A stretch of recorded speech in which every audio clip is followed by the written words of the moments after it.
Topic है partition function. ठीक है, तो आज हम जानेंगे पार्टीशन फंक्शन क्या होता है। देखिए, इन क्लासिकल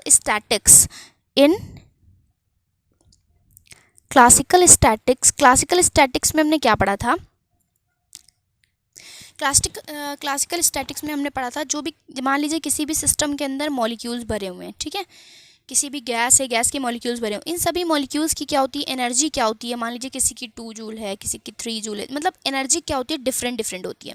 ठीक है, तो एनर्जी डिफरेंट डिफरेंट होती है, तो इन्हें हम क्या करते हैं, अलग अलग सेल्स में डिस्ट्रीब्यूट कर देते हैं। मतलब 2 जूल एनर्जी रखने वाले मॉलिक्यूल्स को पहली सेल में मान लीजिए हमने भेज दिया, ठीक है, सेल 1 में।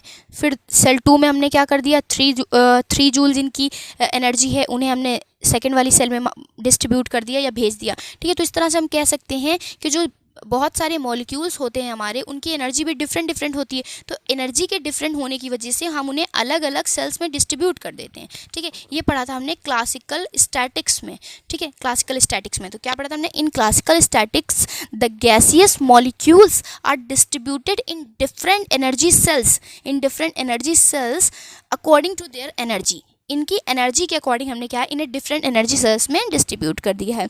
The most probable distribution gives, देखिए अगर मतलब मोस्ट प्रोबेबल डिस्ट्रीब्यूशन, सबसे ज़्यादा मॉलिक्यूल्स जाने की संभावना अगर हम निकालें मोस्ट प्रोबेबल डिस्ट्रीब्यूशन, तो उसके लिए जो मतलब नंबर ऑफ मॉलिक्यूल्स, इतने नंबर ऑफ मॉलिक्यूल्स निकाल लें, मतलब मान लीजिए 100 ऐसे, इस वाले सिस्टम में 100 ऐसे मॉलिक्यूल्स हैं जिनकी एनर्जी 5 जूल है।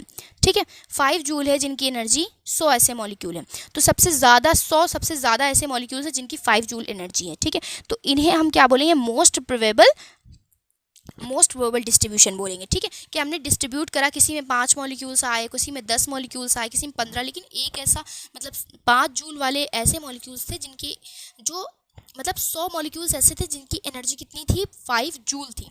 ठीक है, तो 5 जूल रखने वाले 100 मॉलिक्यूल्स है, बहुत ज़्यादा मॉलिक्यूल्स है, तो इसे बोलेंगे मोस्ट प्रोबेबल डिस्ट्रीब्यूशन, मतलब सबसे ज़्यादा में डिस्ट्रीब्यूशन हुआ। ठीक है, तो मोस्ट प्रोबेबल डिस्ट्रीब्यूशन आपको पता चल गया क्या होता है। अभी मैं आपको इसके नोट्स भी प्रोवाइड करा दूंगी ताकि आप क्लियरली अपने नोट्स तैयार कर सकें। ठीक है, तो मोस्ट प्रोबेबल डिस्ट्रीब्यूशन हो गया। तो मोस्ट प्रोबेबल डिस्ट्रीब्यूशन के अकॉर्डिंग नंबर ऑफ पार्टिकल्स के लिए प्रूफ किया गया था ये फॉर्मूला। ठीक है, n I is equal to, ये आपको याद करना होगा, GI अपॉन ई की power alpha plus beta epsilon i.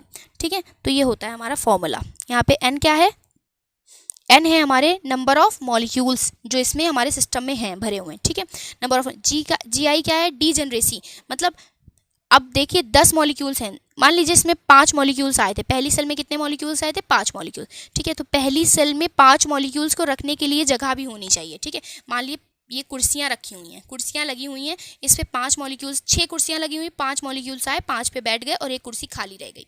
ठीक है, तो ये जो जगह बनी हुई है इनकी, कि मॉलिक्यूल्स आएंगे और इसमें रहेंगे, तो उन जगहों को ही हम बोलते हैं डीजेनरेसी। ठीक है, डीजेनरेसी मतलब इसे रिप्रेजेंट करते हैं GI से। ठीक है, तो ये आ गया हमारा GI क्या होता है, या G क्या होता है, डीजेनरेसी। अल्फा बीटा हमारे कॉन्स्टेंट होते हैं, और एफ साइलेंट आई क्या होती है, एनर्जी होती है। एनर्जी मतलब N1 मॉलिक्यूल्स हुए तो एनर्जी क्या हो जाएगी, F silent 1, N2 molecules, energy F silent 2। ठीक है, तो ये एनर्जी पर मॉलिक्यूल होती है। ठीक है, तो चलिए ये हो गया हमारा मोस्ट प्रोबेबल डिस्ट्रीब्यूशन, ये डिस्ट्रीब्यूशन का फॉर्मूला हो गया। अब देखिए N I is equal to इतना निकल आया हमारा,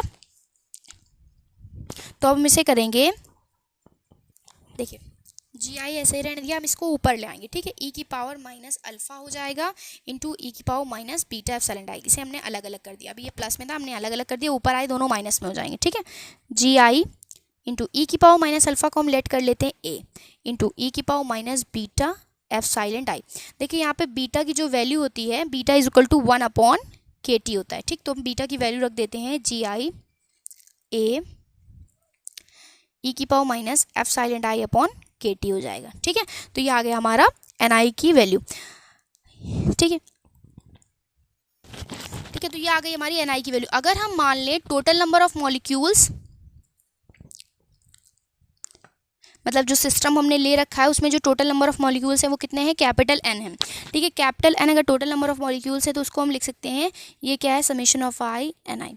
ठीक है, ये नंबर ऑफ मॉलिक्यूल्स का क्या है, एन आई का मतलब N1 + N2 + N3 जितने भी अलग अलग मॉलिक्यूल्स हैं, मतलब मान लीजिए N1 मॉलिक्यूल्स पहली सेल में थे, N2 मॉलिक्यूल्स दूसरी सेल में थे, N3 मॉलिक्यूल्स तीसरी सेल में थे, उन सबका जो सम होगा, समेशन जो होगा वो कैपिटल एन के बराबर होगा, टोटल नंबर ऑफ मॉलिक्यूल्स के बराबर होगा। तो ये हम इस तरह से लिख सकते हैं। तो capital N is equal to हो जाएगा summation of I, N I की वैल्यू रख लें GI A की power minus F silent I upon KT। ठीक है, तो ये आपका आ जाएगा। देखिए यहाँ पे A तो हमारा कांस्टेंट, तो हम इसे समेशन से बाहर निकाल लें, तो ये सिर्फ बचा summation of I GI E की power minus F silent I upon KT।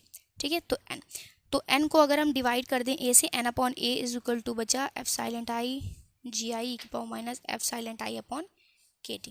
ठीक है, n अपॉन a हो गया ये हमारा। ठीक है, ये हो गया हमारा n अपॉन a। ठीक है, n upon a is equal to, इस पूरे को, इतने पोर्शन को पूरे को आप लेट कर लें तो ये हो जाएगा z, इसे z मान लें। ठीक, इसे z मान लें, उसे मान लें इक्वेशन नंबर 2। ठीक है, क्योंकि हमने पहले इक्वेशन नंबर 1 कहाँ मान रखी थी, ये हमने इक्वेशन नंबर 1 मान रखी थी, जो हमने फॉर्मूले से ये ऊपर ले जाके सॉल्व किया था। अब ये जो आई है हमारी, वो हो जाएगी हमारी इक्वेशन नंबर 2। ठीक है, तो ये आ गई हमारी इक्वेशन नंबर 2। अब देखिए, इसे ही हम क्या बोलते हैं, इसे ही हम बोलते हैं पार्टीशन फंक्शन। ठीक है, तो ये हमने पूरा प्रूव करके आपको बताया पार्टीशन फंक्शन क्या होता है। अब देखिए, पार्टीशन फंक्शन क्या होता है, GI E की power minus F silent I upon KT का क्या होता है, सम होता है। मतलब G1 E की power F silent 1 upon KT plus G2 E की power minus F silent 2 upon KT plus ऐसे डैश डैश डैश डैश। ठीक है, तो इनका इस इतने पोर्शन का सम होता है, उसे बोलते हैं हम पार्टीशन फंक्शन। तो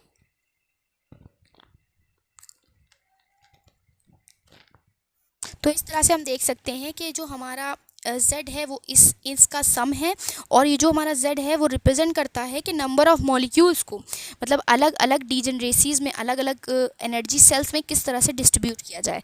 ठीक है, तो therefore the partition function indicates how the molecule of any ideal gas are distributed और participates among the various energy levels. अलग अलग एनर्जी लेवल्स में, मतलब कुछ मॉलिक्यूल्स 5 जूल की एनर्जी लेवल्स वाले हैं तो वो एक सेल में जाएंगे, दूसरी सेल में जाएंगे, इस तरह से अलग एनर्जी वाले अलग अलग सेल्स में डिस्ट्रीब्यूट करने का ये डिस्ट्रीब्यूट करने को शो करता है।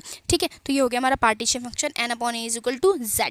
ठीक है, if it is possible that each molecules have a particular degeneracy, अगर हम मान लें कि किसी पार्टिकल की, मान लीजिए डीजेनरेसी, मान लीजिए यहाँ पे हमारा क्या है, एग्जाम्पल के तौर पर 5 जगह है। ठीक है, 4 जगह हैं और 4 मॉलिक्यूल्स इसमें आने हैं। ठीक है, 4 ही मॉलिक्यूल्स पहली सेल में आने हैं और इसमें 4 जगह हैं, तो सभी मॉलिक्यूल्स क्या होंगे, इसके अंदर आ जाएंगे, कोई भी जगह खाली नहीं रहेगी। तो सभी मॉलिक्यूल्स के लिए प्रत्येक मॉलिक्यूल के लिए प्रत्येक जगह है, मतलब एक मॉलिक्यूल है तो उसके लिए एक ही जगह है। तो इस तरह से क्या हो सकता है, तो ये पर्टिकुलर डीजनरेसी हो गई कि 5 मॉलिक्यूल होंगे तो 5 ही जगह होंगी। अगर मान लीजिए 4 मॉलिक्यूल्स हैं और जगह कितनी है, 5 है, तो एक जगह तो खाली रह जाएगी ना, तो जगह ज़्यादा हो गई।